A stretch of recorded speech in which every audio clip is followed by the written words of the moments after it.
రేఖలు వేరట ఊపిరొకటే చాలట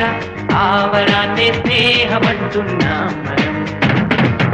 కంటి పాపని కాపు కాచే జంట రెప్పల కాపలాగా నిండు చెలిమికి నువ్వు నేను నీడనివ్వాలి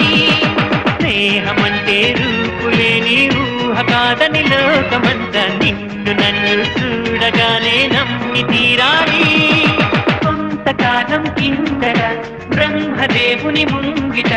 రెండు ఆత్మలు కోరుకున్నవి ఓ వరం